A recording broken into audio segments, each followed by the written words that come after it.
Blooming ഹോമിൻ്റെ ഒരു പുതിയ വീഡിയോയിലേക്ക് ഏവർക്കും സ്വാഗതം.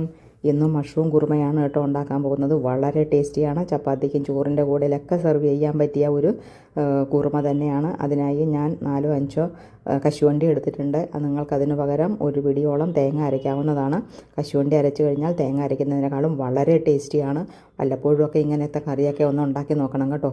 അതിനകത്തേക്ക് ചെറുതായ ഒരു തക്കാളി കൂടി എടുത്തിട്ടുണ്ട്. ഇത് രണ്ടും കൂടി നല്ലവണ്ണം മിക്സിക്കകത്തിട്ടൊന്ന് അടിച്ചുകൊണ്ട് വരാം. പിന്നെ ഇതിന് വേണ്ടത് ഒരു കഷ്ണം ഇഞ്ചി, 2-3 പച്ചമുളക്, ഒരു 4-5 അല്ലി വെളുത്തുള്ളി. ഇത് പൊടിയായിട്ട് അരിഞ്ഞെടുക്കണം. അതിൻ്റെ കൂട്ടത്തിൽ തന്നെ 2 മീഡിയം സൈസ് സവാള കൂടി എടുക്കുന്നുണ്ട്. അതും ഇതുപോലെ തന്നെ ചെറുതായിട്ട് തന്നെ അരിഞ്ഞെടുക്കേണ്ടതുണ്ട്. ഇനി ഒരു നോൺ സ്റ്റിക്ക് അടുപ്പത്ത് വെച്ചിട്ടുണ്ട്. 1/4 ടീസ്പൂൺ നല്ല ജീരകം ചേർത്ത് കൊടുക്കാം. നല്ല ജീരകം ഒന്ന് മൂത്ത് കഴിയുമ്പോഴത്തേക്ക് അതിനകത്തേക്ക് 1 ടീസ്പൂൺ കടുക് ചേർത്ത് കൊടുക്കുന്നുണ്ട്. കടുക് ഒന്ന് പൊട്ടി വരുമ്പോൾ അതിനകത്തേക്ക് നമുക്ക് വെളുത്തുള്ളി, ഇഞ്ചി, പച്ചമുളക് ഇതൊന്ന് ചേർത്ത് കൊടുത്തൊന്ന് വഴറ്റിയെടുക്കാം. ഇഞ്ചി ഒന്ന് വെളുത്തുള്ളിയൊക്കെ ഒന്ന് വഴണ്ട് വരുന്ന നേരം കൊണ്ട് നമുക്ക് ഈ ഉള്ളിയും ഇതിൻ്റെ കൂട്ടത്തിൽ തന്നെ ചേർത്ത് കൊടുക്കേണ്ടതാണ്. എൻ്റെ ചാനൽ എല്ലാവരും കാണണം, സബ്സ്ക്രൈബ് ചെയ്യണം, ലൈക്കും ഷെയറും കമൻറ്റും ഒക്കെ ചെയ്യണം കേട്ടോ. ഇതാ വെളുത്തുള്ളി ഇപ്പോൾ മൂത്ത് വന്നിട്ടുണ്ട്. നമുക്കിനി പൊടിയായിട്ട് അരിഞ്ഞു വെച്ച സവാള ചേർത്ത് കൊടുക്കാം.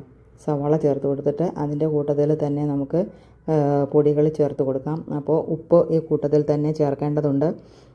ഞാൻ മുളക് പൊടി, മല്ലിപ്പൊടി, അതുപോലെ തന്നെ അല്പം മഞ്ഞൾപ്പൊടി ഒക്കെ ഒന്ന് മൂപ്പിച്ചെടുക്കുക. അതിനുശേഷം നമ്മൾ അരച്ച് വെച്ചിരിക്കുന്ന കാഷ്യൂനട്ടും തക്കാളിയും കൂടി ഇതിനോട്ട് ചേർത്ത് കൊടുത്തിട്ടുണ്ട്. പിന്നെ 2-3 കറിവേപ്പില കൂടി ചേർത്ത് കൊടുത്തിട്ടുണ്ട്. ഇതിനെ നല്ലവണ്ണം തക്കാളിയുടെ പച്ചമണം ഒന്ന് മാറുന്നത് വരെ ഒന്ന് വഴറ്റി കൊടുക്കണം. അതിനുശേഷം ഞാൻ ചേർക്കുന്നത് ഒരു ഗരം മസാലയാണ്. ഇത് നമുക്ക് ഏത് ഗരം മസാല വേണമെങ്കിലും ഉപയോഗിക്കാവുന്നേ ഉള്ളൂ. അപ്പോൾ 1 ടീസ്പൂൺ ഗരം മസാല ഞാൻ ഇതിനകത്തേക്ക് ചേർക്കുന്നുണ്ട്. ഈ ഗരം മസാല കൂടി ഒന്ന് മൂത്തതിന് ശേഷം നമുക്ക് മഷ്റൂം, ഇവിടെ ഞാൻ ബട്ടൺ മഷ്റൂമാണ് എടുത്തിരിക്കുന്നത്. നിങ്ങൾക്ക് ഏത് മഷ്റൂം വേണമെങ്കിലും എടുക്കാവുന്നതാണ്. ഈസി ആയിട്ട് കിട്ടാവുന്ന ഒന്നാണല്ലോ. എല്ലാ സൂപ്പർ മാർക്കറ്റിലും കിട്ടും ഈ മഷ്റൂം. അല്ലെങ്കിൽ നമ്മളുടെ വീട്ടിൽ തന്നെ കൃഷി ചെയ്യാവുന്നതാണ്. അപ്പോൾ വളരെ ടേസ്റ്റിയായ ഒരു വിഭവം തന്നെയാണ് കേട്ടോ ഇത്. ചപ്പാത്തിയുടെ കൂട്ടത്തിൽ വളരെ ടേസ്റ്റാണ്. ചോറിൻ്റെ കൂട്ടത്തിലും ചീത്തയല്ല, നല്ലത് തന്നെയാണ്. എല്ലാവരും ഒന്ന് ചെയ്ത് നോക്കണം. ഞാൻ ഇവിടെ 200 ഗ്രാം ബട്ടൺ മഷ്റൂമാണ് എടുത്തിരിക്കുന്നത്. അതിനെ ഒന്ന് നല്ലോണം കഴുകി വൃത്തിയാക്കി 2ആയിട്ട് പിളർന്നു കൊണ്ടുവന്നിട്ടുണ്ട്. അതിൻ്റെ കൂട്ടത്തിൽ ഒരു ചെറിയ പൊട്ടറ്റോ കൂടി നമുക്ക് ചേർത്ത് കൊടുക്കാം. ഇത് ഈ പൊട്ടറ്റോ ഞാൻ ഇവിടെ വേവിച്ച പൊട്ടറ്റോയാണ്.